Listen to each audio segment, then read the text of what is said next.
everybody, and welcome to today's episode of Big Beautiful Badasses, the podcast and videocast that celebrates the plus size community.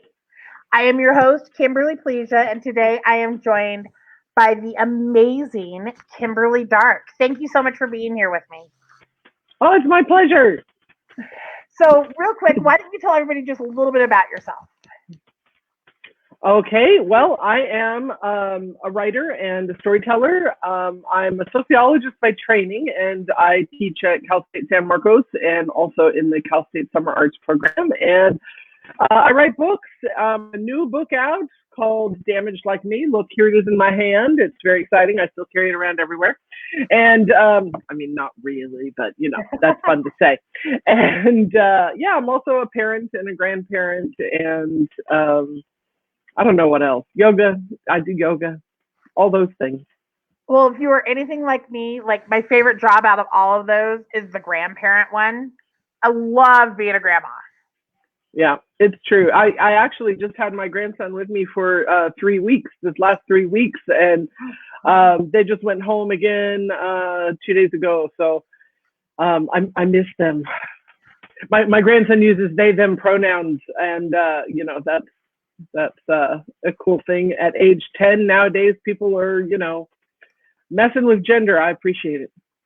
My grandbaby just turned 1 a couple weeks ago, so he's still little, but his favorite word is doggy. Like everything is doggy. That's amazing. We even took him to like Build-A-Bear to buy him his birthday bear. We asked him, Kai, what do you want to name your bear? Doggy. So the bear is named Doggy. That's great. Well, you guys, the reason behind this show, like I said, is to celebrate the plus size community.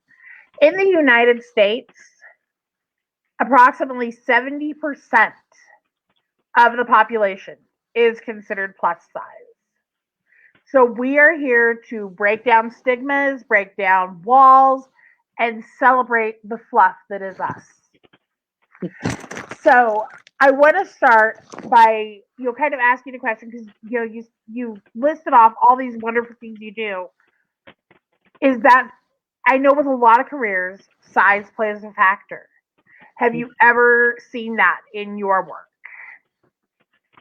Well, yes. I mean, I think size does play a factor in literally every aspect of our culture. You know, we live in a culture that says, you know, it's if you are to be considered normal, you're white and male and able-bodied and slender and, you know, all of these things. And so, of course, size plays a role.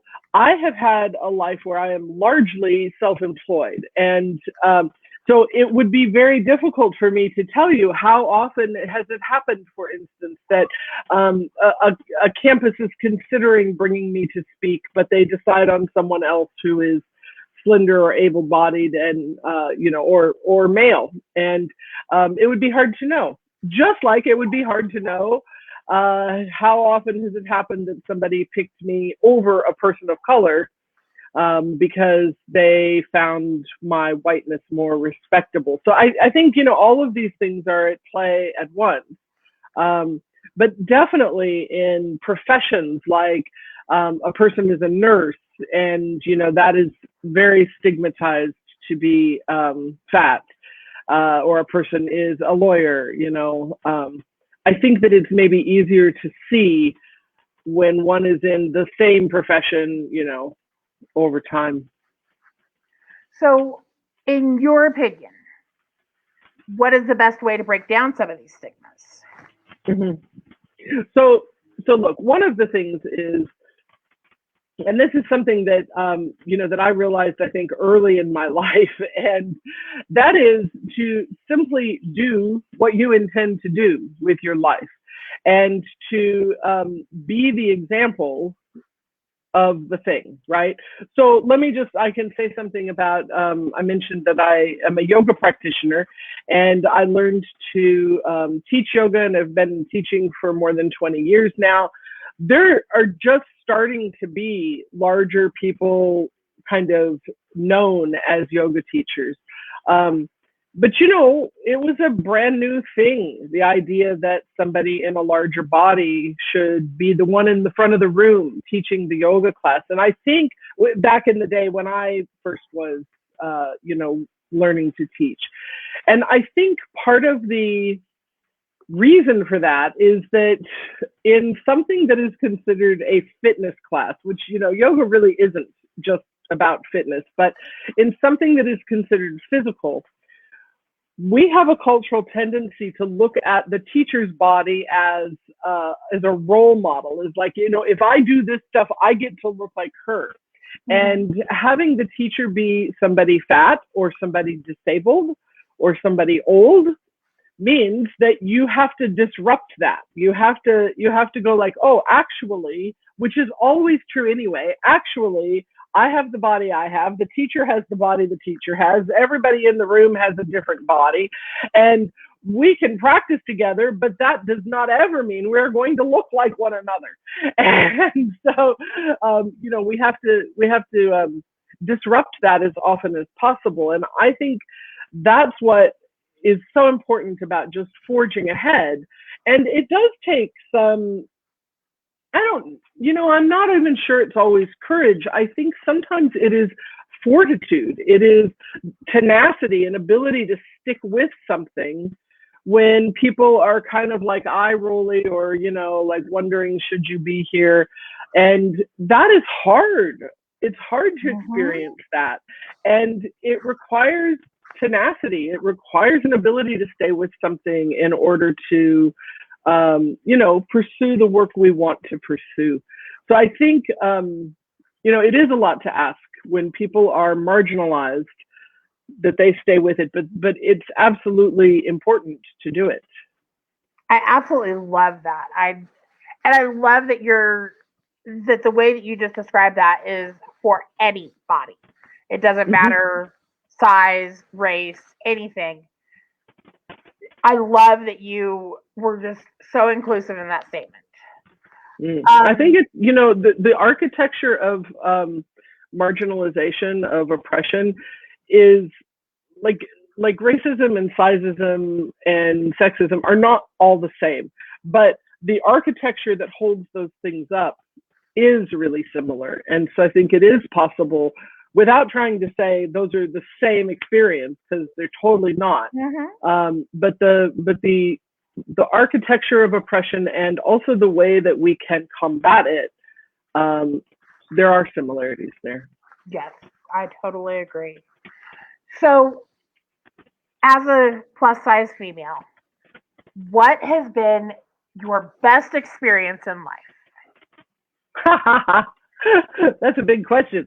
I don't know if I have a best experience in life. Wow. You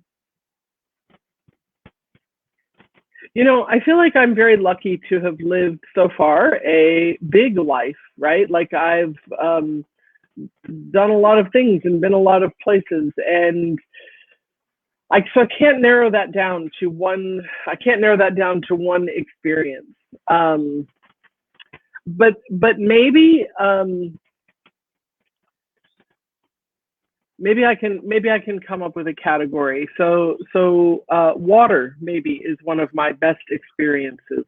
I live near the sea. I look at the ocean a lot. I feel inspired by the ocean, and this is a thing that a lot of people in larger bodies, fat bodies, disabled bodies, you know, a lot of times we don't feel entitled to be out in the sun with, you know, skin showing, and you know, especially in like you know, bikini or something like that, and again, that takes tenacity to, you know, it takes fortitude to keep showing up. But wow, my pleasure and joy at being in the water has always been a place where I override whatever social expectations are there.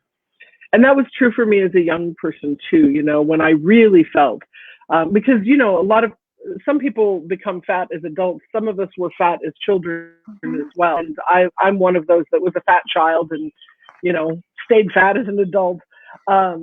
So I definitely remember being a child and feeling like, oh, maybe I shouldn't go to the beach. Maybe I should, stay in my clothes when all my friends take off their clothes and have their bathing suits on. But it was always the ocean that won, that made me go, okay, I'm taking it off and getting in the water. So maybe that's a category that is a best experience for me. And I love that you actually brought that up, because I'm totally taking a step out of my comfort zone next weekend. I have a friend who is doing a body positivity photo shoot Mm-hmm. in a swimsuit. And I've been that person that, growing up, I always wore a t-shirt over my swimsuit.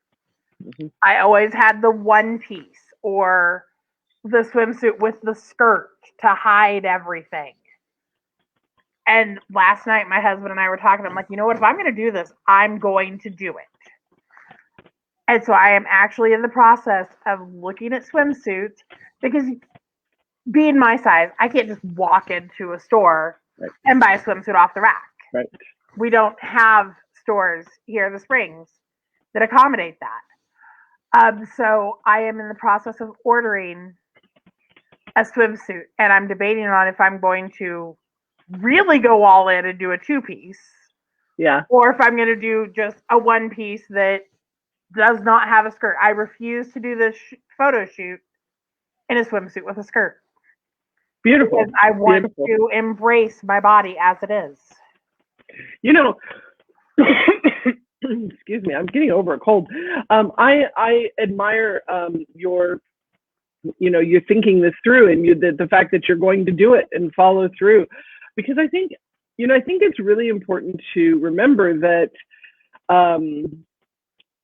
the courage and strength that it takes to be seen in our fullness in ways that are not socially acceptable, it's a big deal, and it's not a choice that we are required to take. I know that I've just been talking on behalf of tenacity and sticking with things, but not every day is the day to do that. That sometimes we have human frailties where we just feel like, no, I want to be covered up. But the thing that you're doing, like to do a photo shoot, is so wonderful, because it gives you the opportunity to decide to do it and then mentally prepare yourself. And this process you're going through of which bathing suit should I buy. Excuse me. It's possible that you want to get a one piece and a two piece and decide on the day, which feels right for you, because both are going to be, a wonderful thing. Just the fact that you've decided, okay, no skirt on this bathing suit, like maybe that's the big commitment, but the one piece or the two piece is fine either way. And that's kind of where I'm at. There's gonna be bumps and all of that show, but I'm to a point, and it took me 45 years to get here, of this is the body I am in. Yeah. And I am done constantly having to cover it to make others more comfortable. That's right. And that's what I feel like, as plus size women especially, I feel like, men don't have to do it as much, but as plus size women, we are conditioned to make others more comfortable. That's right. And I'm seeing this all over TikTok. I know you're on TikTok as well, but I don't know if you've seen as much of it that comes across my feed, because everybody's feed is different. But I keep seeing all these women that are just stepping out in courage and, showing videos of them trying on 10 different bikinis, and, embracing their body and wearing these clothes. And I was just like, man, I wish I had been that confident at such a younger age. And so I'm isn't trying that to embrace it interesting? now. Isn't this interesting though? Because I have given this some thought. I'm a little older than you are. I'm in my 50s, but I sometimes think that if I were a young person today, I probably would be one of those, fat bikini activists on, on TikTok or something like that. The thing is, though, you and I came up in a different time period, and the appearance of our bodies was far more stigmatized. Like even having, even being in photographs, like one of the people in a photograph with friends and stuff at the beach, that was radical. I mean, I remember times being at the beach with friends and somebody taking a photograph and asking me to step out of the photograph because my body was literally seen to ruin a photograph. And, and that happens more than once. Certainly not with, if it's just a little group of friends or family and, somebody takes a picture, fine. But if somebody was trying to get a nice picture, sometimes I would be asked to step out of the frame. And I think that the progress that has happened since then has happened as a result of people like me people like us, people, continuing to pursue what we want to do regardless of appearance. But we're not out of the woods yet. And so, I do think, because I have thought about like, I wonder if I should be more visible than I am in skimpier clothes. And then I'm like, I did a lot of, I used to be very, my fashion sense used to be a lot sluttier than it is now. And, it's okay. I'm like, I'm not feeling it at the moment. And so it's fine. But I definitely feel like, though, this is something I have to contribute in an aging body, is that I don't want to completely let go of my sexuality as I age. And, so that is something I contribute. Anyway, my point is just that we have different roles at different time periods, I think. And it's beautiful that you are going to do this photo shoot and reclaim some of that, badassery, from our less wonderful past. Well, and I love the fact that you kind of deviated into that, still embracing, even at our age, being bigger women, still embracing that sexual side and, dressing the part, playing the role. Because, even in general clothing, I find myself like when I do my 9 to 5, I have to follow the dress code. But I think when I first started there 6 years ago, I was, pretty adamant about, these parts had to be covered at all times. And now I'm just like, no, I'm wearing a sleeveless shirt. I'll take a jacket when I have to go out on the floor since I'm not allowed to show my shoulders per company policy. Yeah. But if I'm at my desk, guess what? I am going to be comfortable in what I like. And even last time I bought, clothing, every shirt I bought, except for the graphic tees, was sleeveless. And then I found this company, I cannot even remember what it's called, but I bought the best t-shirt ever. It says fat bitch. I love that t-shirt. That's great. That's my favorite shirt to wear when I'm just lounging around. Yeah. But I'm finding myself, buying clothes that are, one, embracing what I actually like. Like I'm figuring that out finally. It's not about what somebody else is going to think looks good. It's about what I like. But also just embracing, that word fat that has been stigmatized forever and has had such a negative connotation. It's right. And the idea that if you are fat, you can't also claim beauty or intelligence or talent, or that somehow these become mutually exclusive. I love that you're talking about like being able to wear sleeveless things. Like I live in a hot climate here, and it is important, right? But to be able to be comfortable, and I think all of us have parts of our body that are easier for us to show, even if they don't conform, and parts that are harder for us, right? Yeah. And it's fair to be gentle with oneself about, and for me, it is in part that I'm trying to move so I, Yes. so I can be seen. It is some of this, is sometimes it's like, oh, I should cover that up. Now, listen, here's where this comes from. The idea that we cover our bodies in order that they look like they conform. Now, it's not like somebody looks at me if I've got on, sleeves and they don't see a fat woman. It's not like covering up my arms makes my fatness invisible, but it allows for people not to focus on what they consider ugly or reprehensible, or how there's like negative connotations associated with, like, fatness cannot exist with beauty and intelligence and talent and all those things, but it definitely exists in people's minds with laziness and stupidity and gluttony, and and so somehow if you see my arm wagging there that you're going to bring up those negative ideas. So it is not it's not stupid to want to cover yourself sometimes.